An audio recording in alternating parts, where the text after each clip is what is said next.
Monday, February 22, 1943, during World War II, the Eastern Front felt stretched to its breaking point as winter winds swept across the Ukrainian steppe and German forces reeled from months of retreat.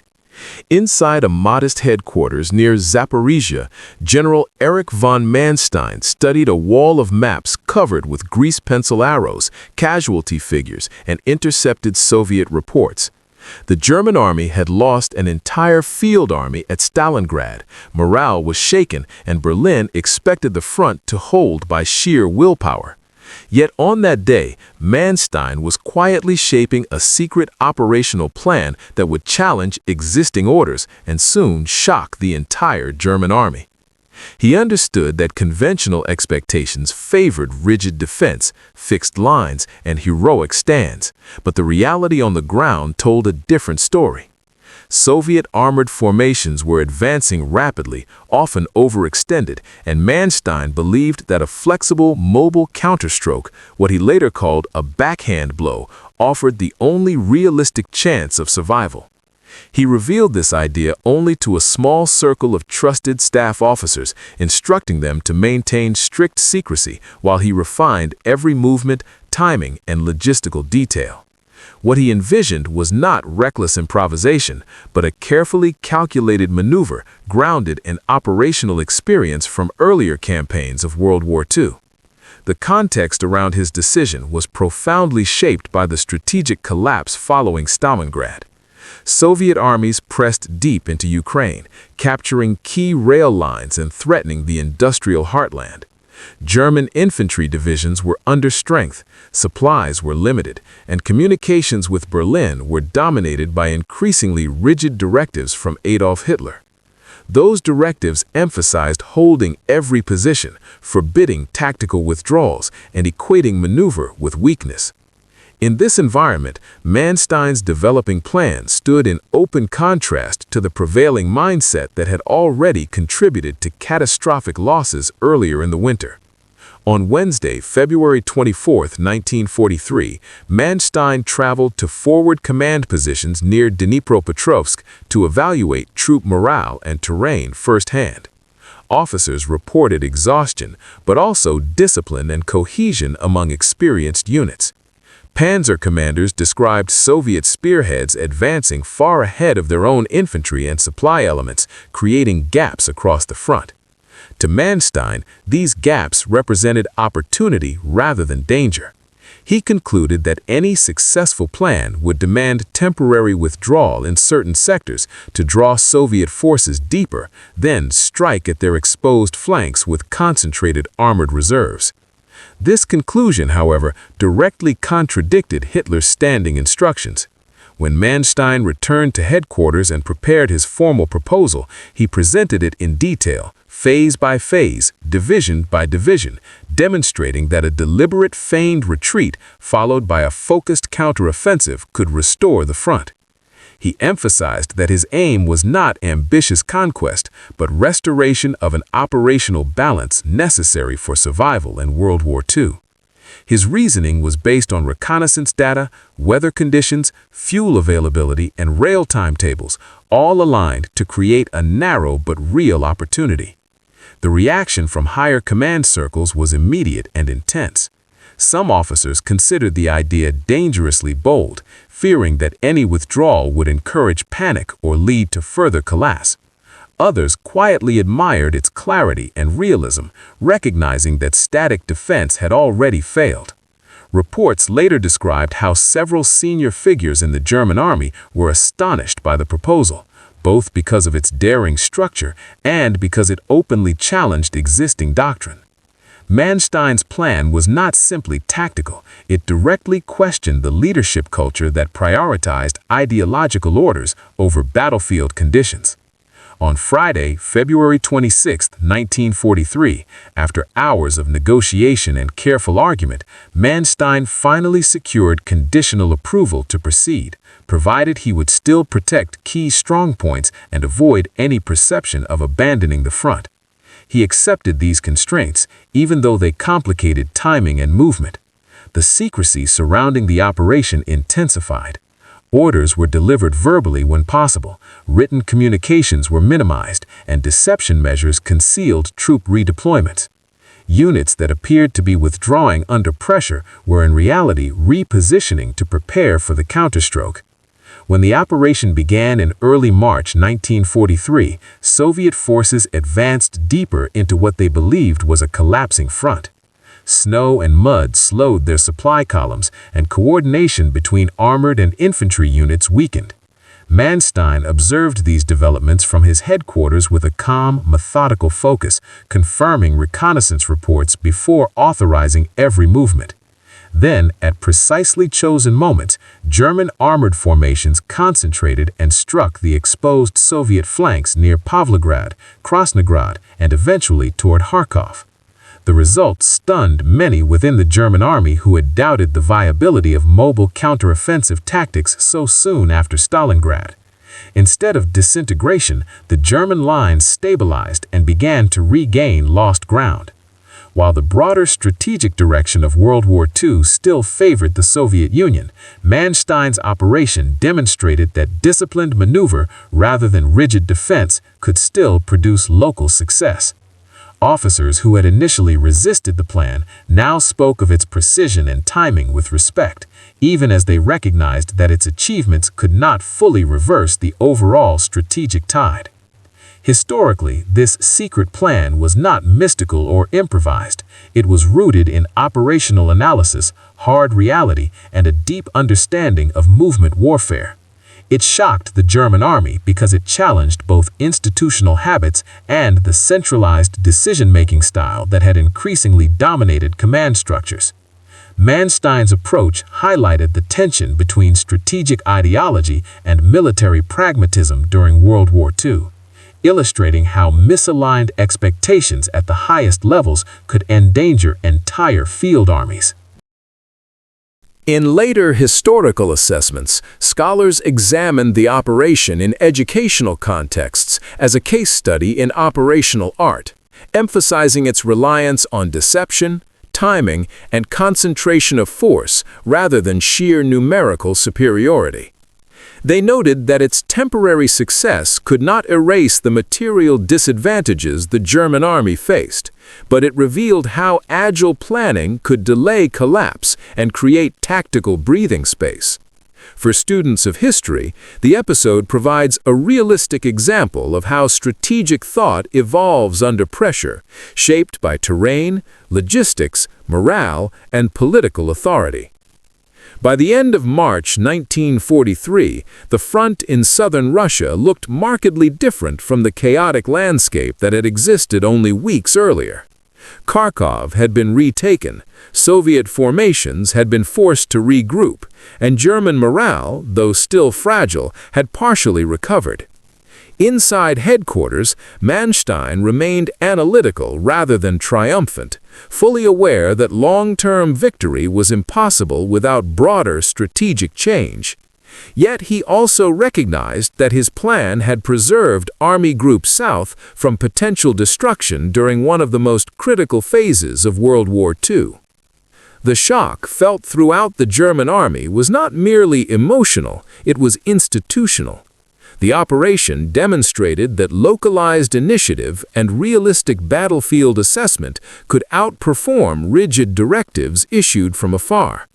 It underscored the importance of adaptive thinking in modern warfare and raised difficult questions about how command authority should balance political leadership with military expertise. For historians and educators, this episode remains an essential lens for understanding decision-making dynamics inside the German High Command.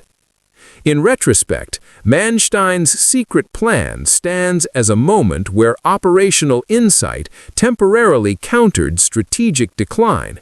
It revealed both the capabilities and the limitations of German command culture during World War II, reminding future generations that successful planning depends not only on bravery or discipline, but on an honest reading of conditions on the ground.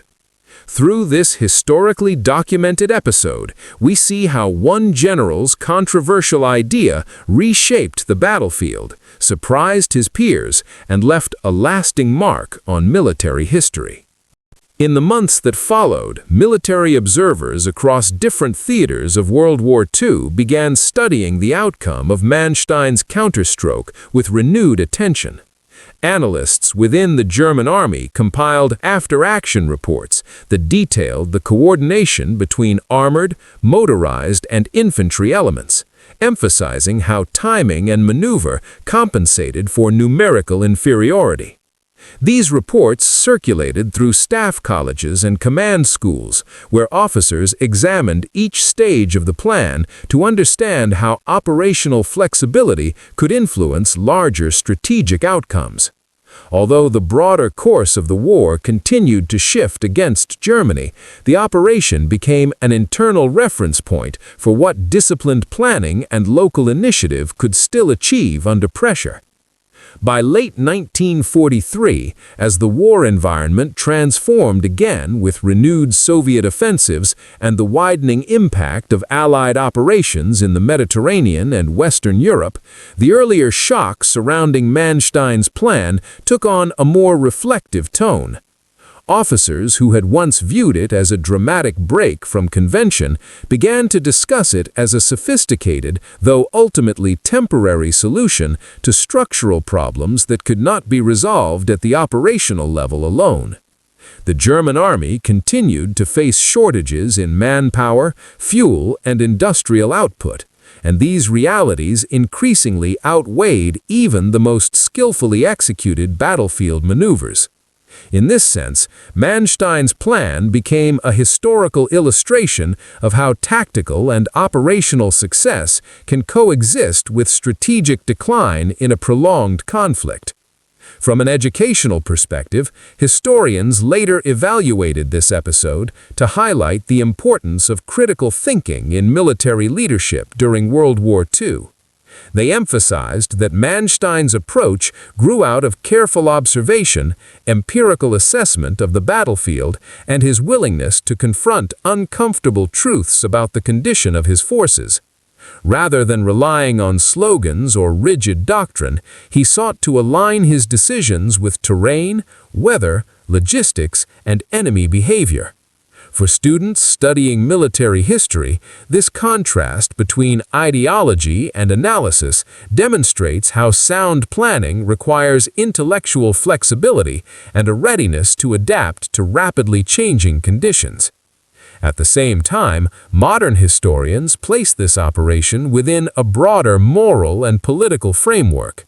They note that while the plan displayed operational sophistication, it also prolonged the conflict in regions already suffering enormous civilian and military losses. The renewed German counteroffensive around Kharkov involved intense urban fighting, widespread destruction, and significant casualties on both sides. As a result, contemporary scholarship emphasizes that evaluating such operations requires not only technical or tactical analysis, but also careful consideration of human cost, social impact, and the ethical dimensions of wartime decision-making during World War II. Throughout the post-war decades, memoirs, staff documents, and archival correspondence have allowed researchers to reconstruct how the plan was conceived and how secrecy shaped its implementation. Surviving records reveal the tension between frontline realities and political expectations, illustrating how communications between field commanders and the highest levels of authority often reflected competing priorities. For educators and historians, these materials serve as valuable primary sources that encourage deeper engagement with questions surrounding leadership responsibility, command relationships, and institutional culture inside the German army. As historical debates continued, scholars also examined different interpretations of Manstein's role and intentions. Some argued that his plan represented an example of operational brilliance constrained by strategic limits, while others stressed that any local success could not alter the overwhelming industrial and demographic advantages held by the Allied and Soviet coalitions in World War II.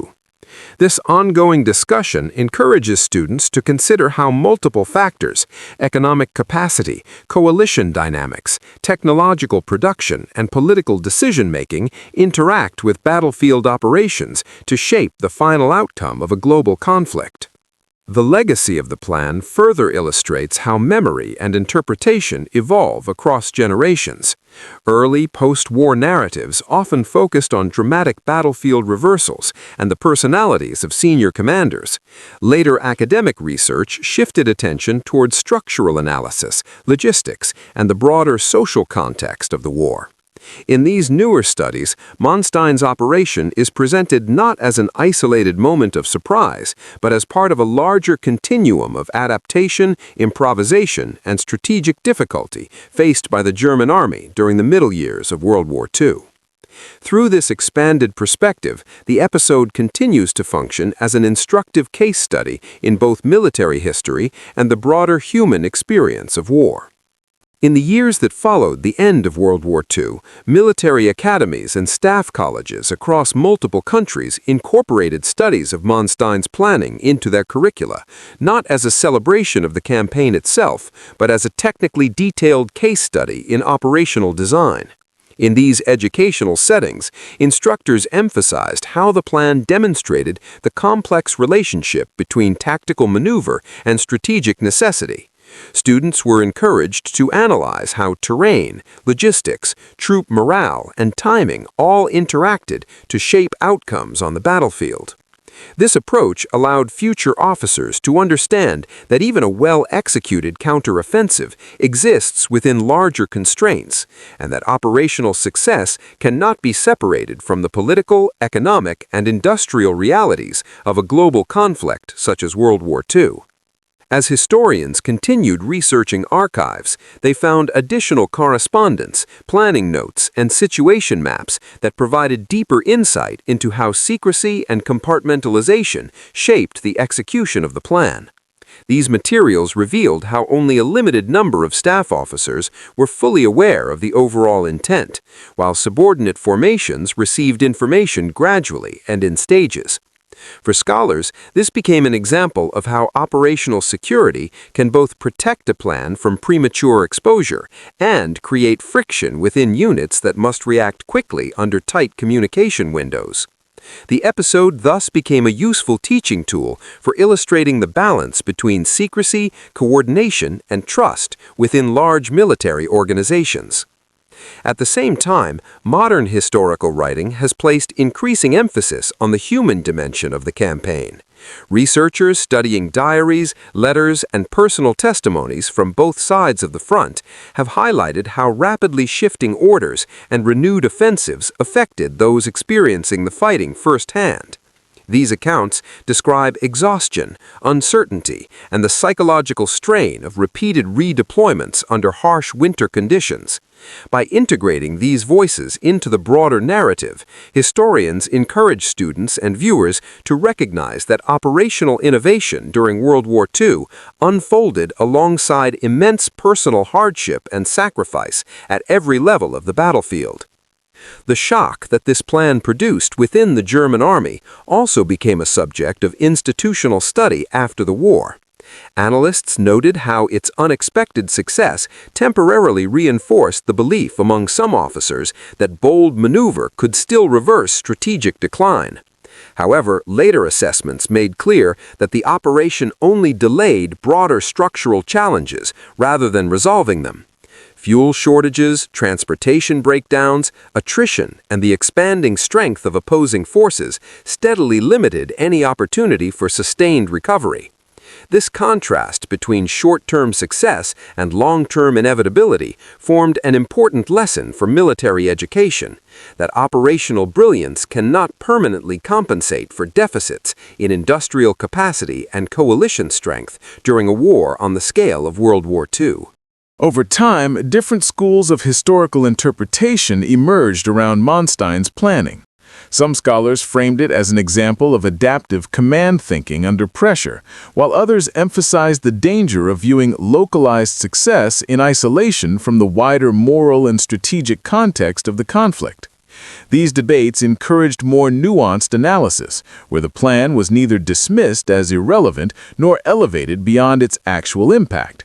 Instead, it came to be understood as a complex event shaped by competing priorities, internal disagreements, and the relentless momentum of a global war already moving toward its decisive final phases. For educators presenting this story to modern audiences, the episode serves as a way to introduce broader themes about leadership responsibility and institutional culture during World War II. Manstein's willingness to challenge prevailing assumptions within the command structure highlights the role of critical evaluation and professional judgment in times of crisis. At the same time, the broader consequences of the campaign underscore how every operational decision exists within a human landscape marked by suffering, displacement, and irreversible loss.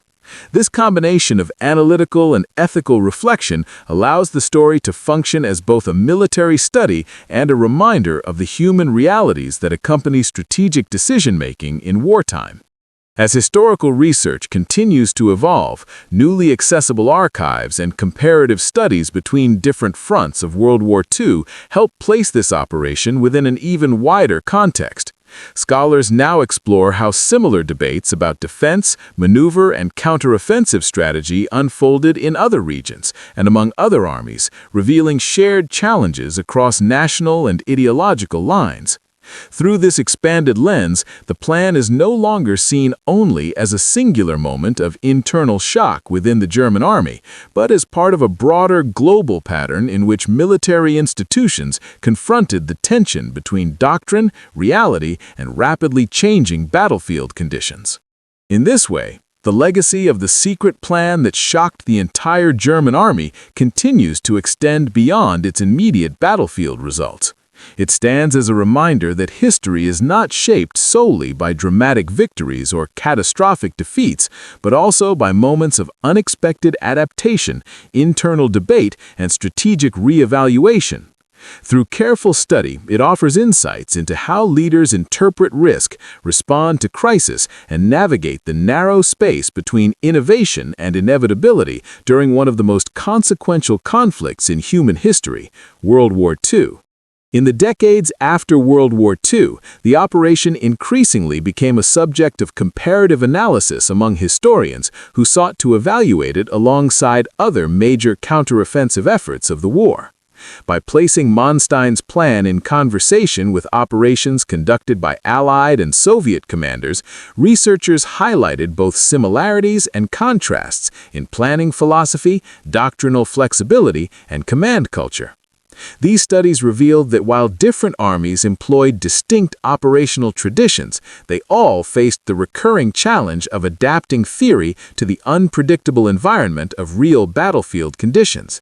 Through this comparative lens, the plan was no longer viewed solely as an isolated German case study, but as part of a wider global effort to navigate uncertainty in a rapidly changing war.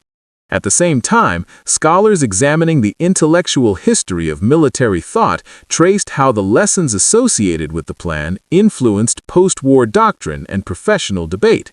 Staff journals, post-war lectures, and internal analyses reflected an enduring interest in questions raised by the operation, particularly the value of local initiative, the importance of operational reserves, and the risks of overextending limited resources during a counterstroke. These reflections underscored how the shock produced within the German army during the war later transformed into a quieter, methodical process of institutional learning, where past experience was turned into structured study for future officers operating in very different geopolitical contexts. Public historians and museum curators also played a role in shaping how modern audiences encountered the story. Exhibitions and educational programs emphasized not only the tactical dimensions of the plan, but also the human environments through which it unfolded, the devastated towns, the civilian populations caught between advancing and retreating armies, and the soldiers who experienced abrupt shifts from retreat to renewed offensive action. By presenting the operation within this wider social and humanitarian landscape, these institutions helped reinforce the understanding that even the most technically sophisticated plans in World War II unfolded within a world of widespread disruption and human vulnerability. As time passed, newly declassified archival materials and international research collaborations allowed historians to reconstruct a more comprehensive picture of how the plan was perceived across different levels of command.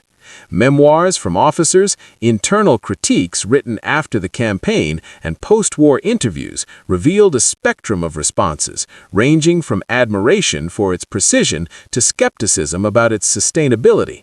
This multiplicity of viewpoints helped modern scholars move beyond simplified narratives, encouraging a deeper appreciation for the diversity of thought and debate that existed within the wartime command structure.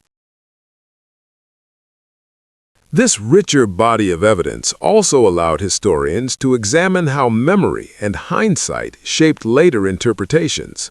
Some accounts emphasized the boldness and innovation associated with the plan, while others stressed the tragic context of a conflict already marked by attrition and irreversible losses.